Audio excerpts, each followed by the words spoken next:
Hey guys, this is Stacy from eatthebite.com, and today we're making an absolutely killer apple pie with butter crust. Don't let making an apple pie intimidate you. It's actually pretty easy. It starts with peeling a bunch of apples. How hard can that be, right? Next, cut the apple into 4 large chunks, like you see here. Then cut them into larger strips, then dice them into smaller chunks. And yes, I prefer cutting the apples into smaller pieces, but if you prefer apple slices inside your pie, then you should go ahead and do that. We're going to put them in a bowl with some white sugar, brown sugar, cinnamon, cardamom, cornstarch to help thicken it while it cooks. And now we're going to mix all the ingredients together until everything is well combined. We'll set that aside to let the juices accumulate while we make the crust. We'll put some flour in a bowl along with sugar and salt, and we'll give that a whisk together to combine, and then we'll cut some cold butter into cubes. And we'll add the butter cubes to the flour mixture. First, I toss the butter to coat in flour.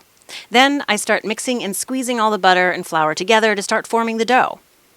You can use a pastry cutter for this, and you can even use a food processor, but for some reason I get a lot of satisfaction making this dough with my hands, so here we are. When it looks like it's getting crumbly, we're going to add a little bit of ice cold water, just a couple tablespoons at a time. Then we'll mix it together. You don't want the dough to be too wet, so be careful with the water you add here. Once the dough is formed, we'll put some flour on the cutting board, and then we'll turn the dough out onto the flour. We'll add a touch more flour as needed on the top, and then we're going to shape it into one big mound of dough. After that, we'll cut it into 2 pieces, one for the bottom of the pie and one for the top. Shape each piece into a smooth ball of dough. Then we're going to wrap each piece in plastic wrap, and we're going to stick it in the freezer for about 15 to 20 minutes. We want to roll the dough out on top of the plastic wrap so we can flip it into the pie plate. Just add a sprinkling of flour on your roller and the pie crust as needed while you're rolling. Try to make the dough as even as possible, and when it's ready, just flip it right into the pie plate. Then very carefully peel the plastic wrap away. Do the same thing for the top piece, and as you can see, our apples have formed a nice juice, and we'll start adding the mixture to the pie plate, including pouring the juices on at the end. We'll flip the top piece right onto the top of the pie, and then carefully peel away the plastic wrap.